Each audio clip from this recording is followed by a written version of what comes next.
हरिओम। हम अपनी वफा पे ना इल्जाम लेंगे, तुम्हें दिल दिया है तुम्हें जा भी देंगे।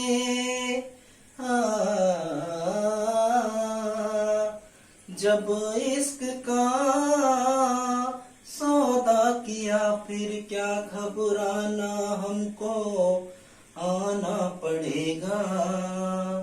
जो वादा किया वो निभाना पड़ेगा, निभाना पड़ेगा।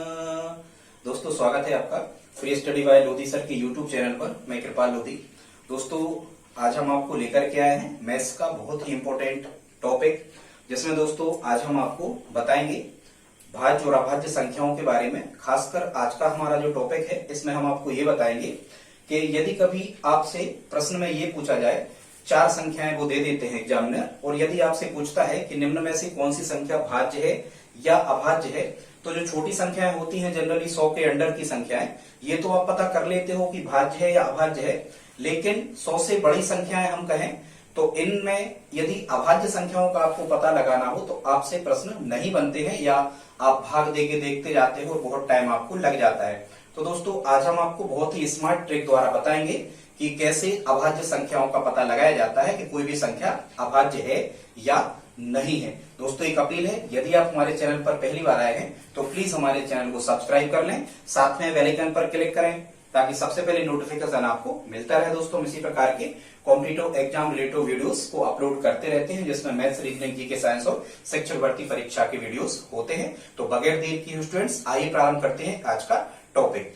दोस्तों, सबसे पहले तो आपको ये समझना होगा कि भाज्य संख्याएं और अभाज्य संख्याएं क्या कहलाती हैं। ठीक है, तो जैसा कि आप जानते हो कि भाज्य संख्याएं ऐसी संख्याओं को कहते हैं कि जिनमें सबसे पहले देख लेते हैं, खैर या हम लिख के ही आपको बताते हैं। सबसे पहले हम देख लेते हैं भाज्य संख्याओं को। तो ऐसी संख्याओं को हम भाज्य संख्याएं कहते हैं जिनमें एक और उस संख्या स्वयं के अतिरिक्त किसी भी एक संख्या का भाग लग जाए या एक से अधिक संख्याओं का भाग लग जाए। ठीक है, ऐसी संख्याओं को क्या कहते हैं? भाज्य संख्याएं कहते हैं। ठीक है दोस्तों, आई होप आप समझ गए होंगे कि भाज्य संख्याएं किसे कहते हैं। एक और वह संख्या स्वयं के अतिरिक्त अन्य किसी संख्या का भाग उसमें जाना चाहिए, तो भाज्य संख्याएं कहलाती हैं। आगे हम देखते हैं दोस्तों अभाज्य संख्याओं को। अभाज्य संख्याओं के कई नाम हैं। एक चीज याद रखना, अभाज्य संख्याओं को इंग्लिश में कहते हैं प्राइम नंबर। क्या कहा जाता है दोस्तों? अभाज्य संख्याओं को इंग्लिश में कहा जाता है प्राइम नंबर। इनको ऋण संख्याएं या अग्र संख्याएं भी कहा जाता है। कई बार क्या होता है, एग्जाम में एग्जामिनर आपसे पूछता है, कहेगा कि 90 से 100 तक की अग्र संख्याओं का योग क्या होगा, या 90 से 100 के बीच में कितनी ऋण संख्याएं हैं। तो बच्चे या स्टूडेंट्स आप लोग समझ नहीं पाते कि ये अग्र संख्याएं या ऋण संख्याएं क्या कहलाती हैं दोस्तों। लेकिन जब आप क्वेश्चन में इसका इंग्लिश ट्रांसलेशन देखते हो तो वहां पर प्राइम नंबर जरूर लिखा होगा, क्योंकि इंग्लिश में एक ही वर्ड यूज किया जाता है, प्राइम नंबर। तो प्राइम नंबर का मतलब होता है अभाज्य संख्याएं। इनको अग्र संख्याएं या ऋण संख्याएं भी कहते हैं। अब हम देखते हैं अभाज्य संख्याओं को। तो अभाज्य संख्याएं पहले तो आपको कुछ पता होना चाहिए दोस्तों। जो अभाज्य संख्याएं होती है, ये अभाज्य संख्याएं, सबसे छोटी अभाज्य संख्या होती है 2। कभी आपसे पूछा जाए कि सबसे छोटी अभाज्य संख्या क्या है, तो सबसे छोटी अभाज्य संख्या कितनी होती है? 2। ठीक है, अब अभाज्य संख्याएं हम ऐसी संख्याओं को कहते हैं जिनमें एक और वह संख्या स्वयं के अतिरिक्त अन्य किसी भी संख्या का भाग नहीं जाता। ऐसी संख्याओं को हम क्या कहते हैं? अभाज्य संख्याएं, इट मींस प्राइम नंबर कहते हैं। सबसे छोटी अभाज्य संख्या होती है 2, 3, 5, 7, 11, 13, 17, 19, 23, 29, 31।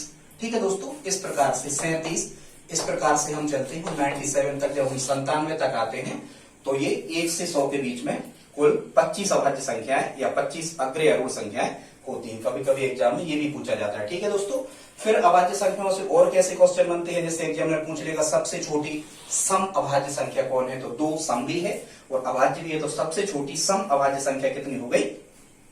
2 हो गई। ठीक है, फिर यदि कभी आपसे पूछा जाए कि सबसे छोटी विषम अभाज्य संख्या क्या है, तो सबसे छोटी विषम अभाज्य संख्या कितनी है दोस्तों? वो है 3। ठीक है, और यदि, चलो खैर इतना पर्याप्त है। अब आज का जो टॉपिक है, अब हम आइए इस पे चर्चा करते हैं। तो आज का टॉपिक हमारा क्या है? ये संख्याएं आप चाहें तो इनको नोट कर लें। ये सभी के सभी अभाज्य संख्याएं हमने यहाँ पर लिख रखी हैं। अब जैसे आपको प्रश्न है कि क्या 349 एक अभाज्य संख्या है, तो अब हम देखते हैं कि जो 100 से बड़ी संख्याएं होती हैं, जनरली ये आप ध्यान रखना, जब कभी भी एग्जामिनर आपसे पूछता है तो 1000 से अंदर की, मतलब 100 से 1000 तक की संख्याएं ही चेक करने के प्रश्न हमने देखे हैं। इनसे ज्यादा बड़ी संख्याएं आपसे नहीं पूछी जाती हैं एग्जाम में। अब यहाँ फर्स्ट क्वेश्चन है, क्या 349 एक अभाज्य संख्या है? तो आइए देखते हैं इसको हम कैसे चेक करते हैं। इसका एक नियम है, आप चाहें तो उस नियम को नोट कर लें, या नहीं भी नोट कर पाए तो आप देखें हम क्या कर रहे हैं। सबसे पहले तो हमें क्या करना होता है कि जो ये 349 जिस संख्या का हमें भाज्य या अभाज्य का होना चेक करना है, उस दी गई संख्या से तुरंत अगली बड़ी पूर्ण वर्ग संख्या हमारे लिए देख लेना है। ठीक है, अब ये पूर्ण वर्ग संख्या है, मतलब आप जानते होंगे जैसे 10 धाम 100 तो 100 पूर्ण वर्ग संख्या है, 11 11 में 121 तो 121 पूर्ण वर्ग संख्या है, 12 12 में 144 तो 144 पूर्ण वर्ग संख्या है, 169 का वर्गमूल 13, 13 का वर्ग 169। ये आपको वर्ग याद होना चाहिए, ठीक है, तब जाके आप इस प्रश्न को हल कर सकते हैं। आई होप आप समझ गए होंगे पूर्ण वर्ग संख्या है। ठीक है, तो जैसे यहां पर 349 लिखा, तो सबसे पहले हमें पहला स्टेप हमारा क्या होगा, हमें इससे तुरंत बड़ी पूर्ण वर्ग संख्या देखना है। तो अब इससे बड़ी पूर्ण वर्ग संख्या होती है दोस्तों, ये आपको पता होना चाहिए, कम से कम 30 तक के वर्ग आपको रटे हुए होना चाहिए। ठीक है, फिर आपको समस्या नहीं होगी। तो 349 से अगली जो पूर्ण वर्ग संख्या होती है दोस्तों, ये होती है 361। कितनी होती है? 361। ध्यान से सुनना, 349 से छोटी पूर्ण वर्ग संख्या नहीं देखना हमें, 349 से अगली बड़ी पूर्ण वर्ग संख्या कितनी मिली हमें? 361। अब हम जब 361 पूर्ण वर्ग संख्या में मिल जाएगी, तब हम 361 का निकालेंगे वर्गमूल। तो 361 का वर्गमूल कितना निकलेगा? 19। ठीक है, इसका स्क्वायर रूट कितना निकलेगा? 19। 19 का वर्ग 361 और 361 का वर्गमूल 19। अब हमें क्या करना है दोस्तों, इस संख्या का जो वर्गमूल निकला है 19, इस वर्गमूल से छोटी सभी अभाज्य संख्याओं को लिख लेना है एक बार। ठीक है, जैसे अब हम कहेंगे 19 से छोटी सभी अभाज्य संख्याएं, अब हम यहां नोट करेंगे 19 से छोटी सभी, कैसी संख्या में लिख लेना है? 19 से छोटी सभी अभाज्य संख्याएं। ठीक है, तो 19 से छोटी सभी अभाज्य संख्याएं, यहां पर देखो ये लिखी 19 से छोटी, 19 नहीं, कहां तक? 17 तक है। ठीक है, जब आप यहां पर लिखोगे तो ये 2 3 5 7 11 13 17 तक 19 से छोटी सभी अभाज्य संख्याएं कहां तक मिल गई? 17 तक मिल गई। अब आपको क्या करना है दोस्तों, इसके बाद में 19 से छोटी जब आपने सभी अभाज्य संख्याएं लिख ली, तो उसमें आपको ये संख्याएं मिल गई। अब आपको क्या करना है, जिस संख्या को आप चेक कर रहे थे, आप किसको चेक कर रहे थे? 349 को चेक कर रहे थे कि ये अभाज्य है या नहीं। अब आपको क्या करना है, इस 349 में आपको इन सब का भाग देके देखना है, और कहां तक देखना है आपको? 17 तक। फिर से सुने, इस 19 से छोटी सभी अभाज्य संख्याएं ले लेना है, कहां तक आए आप? 17 तक आए। अब आप इस 349 में 2 से भाग करके देखें, 3 से करके देखें, 5 से, 7 से, 11 से, 13 से और 17 से, इतनी संख्याओं से तो भाग करके आपको देखना ही पड़ेगा। ठीक है, लेकिन यदि 17 तक का भाग 349 में नहीं जा रहा है किसी भी संख्या का, तो आपको 17 से बड़ी संख्याओं का भाग देख करने की आवश्यकता नहीं है। इसमें ये हमारे लिए समय बच जाता है, क्योंकि आप 349 में 19 का भी देके देखोगे भाग, 23 का, 29 का, 31 का, या 32, 33, 34 कई संख्याओं का भाग देके आप देखोगे तो आप परेशान हो जाओगे। ठीक है, लेकिन हमने आपको एक लिमिट बता दी कि भाग आपको कहां तक करके देखना है। अब इस 349 में हम 2 का भाग देखेंगे, तो देखो 2 का भाग भी नहीं लग रहा है इसमें। ठीक, क्योंकि लास्ट में 9 है। 2 का भाग कब लगता है, या 2 का डिविजिबल रूल क्या होता है? जब इकाई अंक में, अंतिम अंक में 0 या 2 4 6 8 हो तो 2 का भाग लगता है। हम 3 का भाग देकर देखेंगे, तो 3 का विभाज्यता नियम या 3 का डिविजिबिलिटी रूल क्या होता है? अंकों के जोड़ में 3 का भाग जाना चाहिए। तो 3 और 4 7, 7 और 9 16, 16 में 3 का भाग नहीं जा रहा, मतलब 3 से डिविजिबल नहीं होंगी। 5 का विभाज्यता नियम चेक करते हैं, तो 5 का विभाज्यता नियम क्या है कि अंत में 0 या 5 होना चाहिए, तो संख्याएं 5 से विभाजित होती हैं, तो 5 का भी भाग इसमें नहीं लगेगा। ठीक है, इसी प्रकार से आप 7 का, 11 का, 13 का, ठीक है, ये 7 11 13 ये हम आपको अभी नहीं बता रहे, आप हमारे प्लेलिस्ट में जाकर के देखना। विभाज्यता नियमों के 2 वीडियो हमने लगा रखे हैं, जिसमें हमने कोफिशिएंट मेथड द्वारा की, और एक इतनी बेहतरीन सरल मेथड आपको बताई है कि आप खुद से ही किसी भी संख्या का विभाज्यता नियम बना लेंगे। उसको आप जरूर देखना, हम प्लेलिस्ट में आपको दे देंगे। तो दोस्तों क्या करना है, अब इन सब का भाग हमें दे करके देखना है, हमारे पास टाइम नहीं है, हम भाग दे करके आपको नहीं बता सकते। इसमें 7 का भी भाग नहीं जा रहा, 11 का भी नहीं जा रहा, 13 का भी नहीं जा रहा और 17 का भाग भी इसमें नहीं जा रहा। अब हम देखते हैं कि 349 में यदि किसी भी संख्या का भाग नहीं जा रहा है, इसका मतलब हम ये कह देंगे कि ये जो 349 है ये कैसी संख्या है, ये अभाज्य संख्या है। अब यदि इतनी संख्याओं में से किसी भी एक संख्या का भाग यदि 349 में लग गया होता तो 349 अभाज्य नहीं होती, वो भाज्य हो जाती। आई होप आप इस नियम को समझ गए होंगे कि इसका नियम क्या है। अब हम देखते हैं एक दूसरी संख्या को, थोड़ा सा और आपको बताते हैं। दूसरा जो क्वेश्चन हमने लिया है इसमें पूछ रहे हैं क्या 373 जो है क्या ये अभाज्य संख्या है। तो सबसे पहले आपको क्या करना है, इस 373 से बड़ी अगली पूर्ण वर्ग संख्या आपको लेना है। तो 373 से अगली पूर्ण वर्ग संख्या होती है दोस्तों 400। कितनी होती है, 400 होती है। और 400 का हम निकालते हैं वर्गमूल, तो 400 का वर्गमूल कितना निकलता है 20, और 20 का वर्ग 400। अब हमें 20 से छोटी सभी संख्याएं लिख लेना है, और 20 से छोटी सभी संख्याएं नहीं, 20 से छोटी सभी अभाज्य संख्याएं आपको क्या करना है, लिख लेना है। तो हम यहां 19 तक की संख्याएं लिख लेंगे। अब हम क्या करेंगे कि अब देखो एक लिमिटेशन आपको मिल गई कि आपको 19 से बड़ी संख्याओं का भाग करके नहीं देखना है 373 में, ठीक है, ये हमारा टाइम बच जाएगा।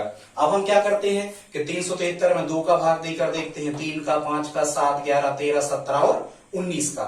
लेकिन इसमें भी आप देखना सब संख्याओं का भाग देकर के आप देखना 373 में किसी भी संख्या का भाग नहीं जाता, इसलिए 373 भी कैसी संख्या हो जाएगी, ये भी हो जाएगी कैसी, अभाज्य संख्या। तो 373 क्या अभाज्य संख्या है, हाँ है।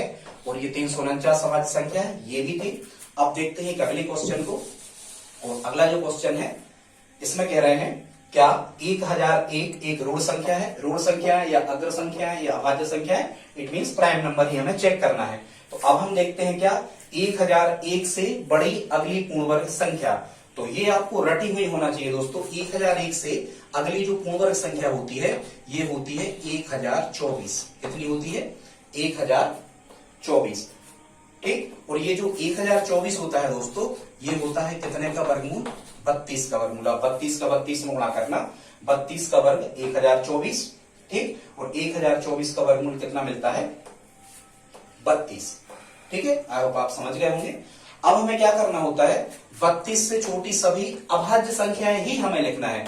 तो 32 से छोटी जब हम अभाज्य संख्याएं लिख रहे होंगे तो कहां तक आएंगे, हम यहां आएंगे कहां तक, 32 से छोटी 31 तक। मतलब आपको अब 2 से 3 से 5 और इन सब का 31 तक भाग दे करके 1024, इसमें 1024 में नहीं, कितने में, 1001 में, इस संख्या में 1001 में आपको इन सब का भाग दे करके देखना है कहां तक, 31 तक। यदि किसी भी एक संख्या का भाग इसमें लग जाए तो फिर ये संख्या भाज्य होगी।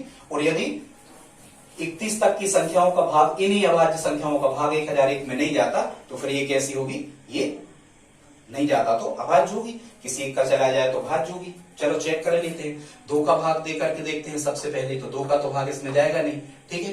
3 का भाग देके देखते हैं, तो 1 और 1 2, 3 का भाग भी नहीं जा रहा। 5 का जाएगा नहीं क्योंकि लास्ट डिजिट जो होता है इकाई अंक में इसमें 0 या 5 होना चाहिए, तो 5 का भाग जाता।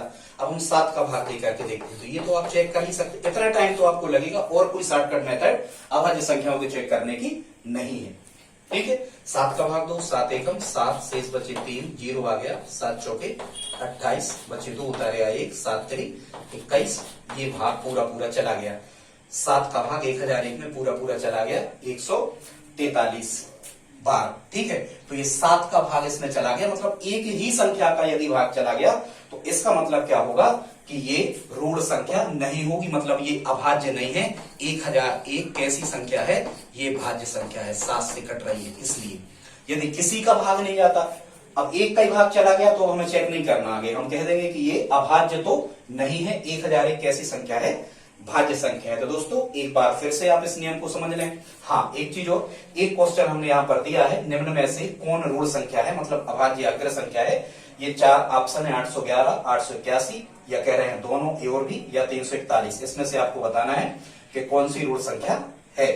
ठीक है, इनमें से चेक करके इसी नियम से। फिर से एक बार आप सुन लें क्या करना है अभाज्य संख्याओं को चेक करने के लिए। सबसे पहले जो संख्या आपको दी गई है इससे अगली बड़ी, मतलब तुरंत बड़ी, बहुत बड़ी नहीं, उससे तुरंत अगली बड़ी पूर्ण वर्ग संख्या लिखना है। उस पूर्ण वर्ग संख्या का क्या करना है, आपको वर्गमूल निकालना है। उस वर्गमूल से छोटी सभी अभाज्य संख्याओं का भाग दे करके आपको संख्या में देखते जाना है। यदि किसी का भी भाग नहीं जाता तो वो अभाज्य होगी, या एक किसी का भी भाग चला जाता है तो वो भाज्य होगी। तो दोस्तों आज इतना ही। प्लीज आप इसको कमेंट बॉक्स में लिख करके इसका आंसर जरूर बताएं। मिलते हैं अगले वीडियो में। प्लीज आप लाइक तो कर ही दें। कर दिया, धन्यवाद। ठीक है दोस्तों, मिलते हैं अगले वीडियो में। तब तक के लिए जय हिंद, जय भारत, वंदे मातरम।